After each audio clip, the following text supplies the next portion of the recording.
As everything comes together, I wanted to show you my biggest ever Manor Lords save. I say save. The reason people don't normally get this big is because, well, you can't save the demo at the moment. But I have managed to work through and try and find a way to go as large as possible. We have 201 families living here. We have a lovely little town, and I cannot wait to show you what's been going on. Well, the main thing is having plenty of workers, because as we see, as it is now farming time, everybody can get to work, working together and ploughing the fields as one. There should be a barley field this year. Hopefully they'll move on to that one next, but everybody should be getting into doing what they need to do. Yep, everyone is working, and having this many people is so efficient, as you can just get everything sown, everything done all at once. You're actually almost ready for harvesting. So we could probably, yeah, let's early harvest this one. We might have a chance to replant it as well. So they're all going at that, and they're harvesting it all up, ready to put inside our farm, which is stock full, ready for the windmill that will make the grain into flour, the communal ovens that will make it into bread. If we look at the top here, we have 4.1 thousand grain. The amount of large granaries that I've had to build just to sustain this, and they're all full already. It's absolute insanity. People carrying things everywhere in carts by hand, and of course, my favorite way of transportation, by oxen. You might have noticed that I have multiple oxen. In fact, I have 15. You can see it by going to the livestock trading post, as we have hit our target. Of course, we can get more, but I don't know if we need more. We have sheep and lamb as well. Now, you can do stuff with sheep. You can weave it into wool. Lamb, as far as I know, there's nothing you can do with lamb, but they're chilling in their pasture. They're looking cool. But everybody is working hard, doing what they need to do in this beautiful little village. We're pretty much self-sustained at the moment because, as you can see, we have 24 months of food, 21 months of fuel, which is really all you need, so we can just keep growing. I can literally, at this point, because we've got so much wood from the lumber yards, put down any houses that I see fit. Let's say we wanted to expand this way.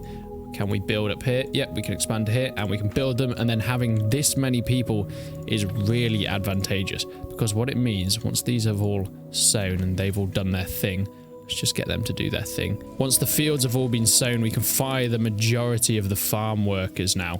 And what they'll all do is they'll all come over here in swathes to work on these things.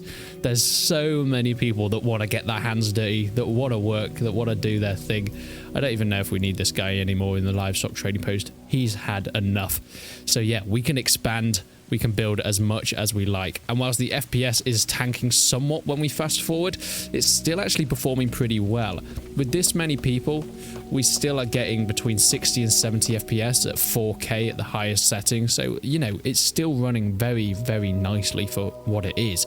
Of course, I do feel like I've reached the end of the demo. This video is called I Completed Manor Lords because there's not really anything else I can do.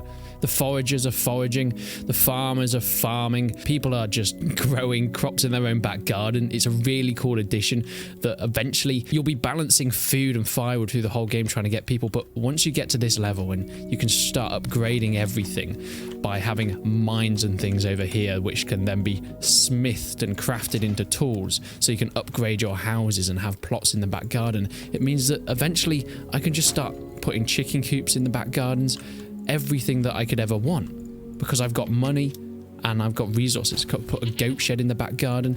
Maybe this one we're going to put a vegetable garden. Vegetable gardens will, you know, make food much like the others, but they'll only be doing it in summer, not winter. But it means that these guys have got chickens over here. These guys have got goats. And if we look in their inventories, they've all got enough milk. They're all pretty much self-sustaining. So food is a non-issue now. At the start, you have to be really careful with how much you expand, but eventually when you have trading and tool making set up, you can pretty much go mental with adding in these plots, because people will self-sustain. They can get enough food for themselves, so it's really eventually not an issue. Now, money is a big thing. you need to make sure you've got this so you can buy plots. Eventually it will come into more trading and, you know, paying your taxes to the treasurer and things like that. But at the moment, all you can do with money is buy plots in your back garden or trade for other goods. We actually, on this note, probably need another trading post because, my God, we have too much stuff. Let's actually put it at the end here. That might be a good idea because the traders are coming in from here. But trading sort of works as follows. At the moment, we have plenty of resources. So our main things are tools. We're trading them. We get 2 for each time we trade it. We're, of course, in export only. You can set it to import, so you can buy stuff, or you can export, or you can do a full trade. So you'll buy and sell depending on what you set your targets to. We're not going to go below 10 tools because that's what it's set to. In the materials, we're trading leather, cloth, iron ore because we've got plenty of that. Don't think we're trading food. We probably could, but it's not really worth it at this point in time. We still kind of want to hang on to our food. And yeah, every time a trader comes past, if we see them, they will actually give us a bit of money if they want to buy something. On the other route, you have your animal trading places. This is how you get more livestock. So here, if we look at our people, we're actually going to collect some animals at the moment. What's this guy going to go and do? I guess we'll find out. So he's going to go to the trading post out here, and he's coming back with a sheep. Look at this bad boy. Look at him and his sheep, and he's going to take that to the pasture. That's how I got all the cows and the ox and the things like that. Our hunting is still going on pretty nicely. I mean, we have plenty of food, so hunting isn't much of a necessary. I've still only got one of those camps. And here incoming, we have a traveling merchant. So they should stop by, and we should be able to get a bit of money off them if they want what we're selling. Unless they head up that way. God damn it. They don't want to buy anything. Oh, there's one more coming. Maybe he wants something. Are you going to come through? No. Are you just going to... Does nobody want to buy anything, eh? That's very, very rude. Oh, well, someone bought something. 112. We just got that. I guess he did it as he passed by there. But we've also set up this trading post now. Once we can get that bad boy built. So, of course, we can get more people to be employed there. We have plenty of people.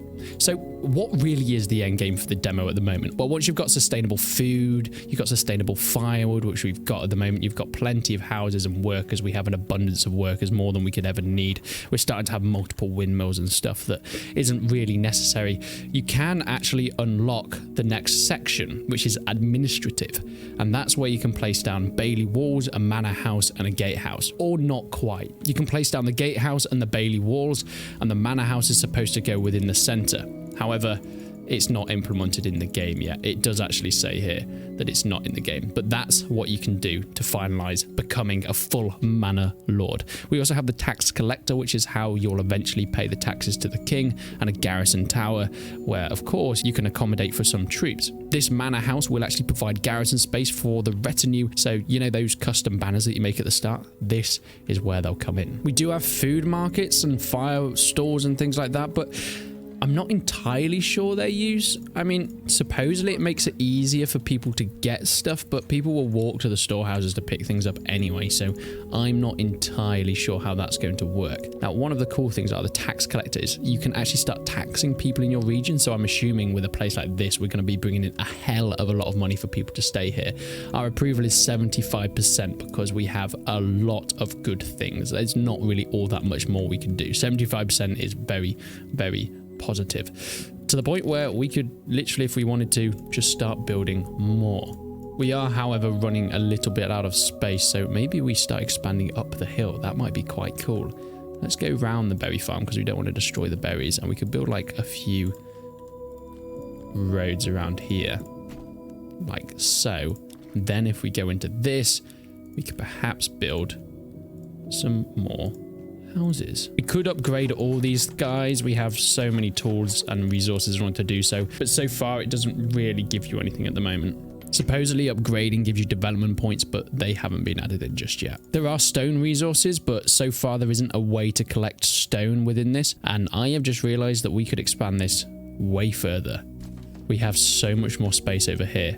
We're going to have to make a bigger town. Now, in the top right, from doing so much trading, we've got some great influence. However, we can't do anything with that just yet. You can normally buy stuff, but not being added into the game. Bit of a shame. Bit of a shame. Would have loved to do that. You can actually, however, I've just realized, zoom into each of the places. Oh, wow. So they've got honey and stuff here. Oh, that's interesting. I wonder what the biggest houses you can make are. It costs the same as well, I think. Oh, this is going to break my game. We're at 27 FPS. I am breaking Manor Lords right now. This could crash at any moment.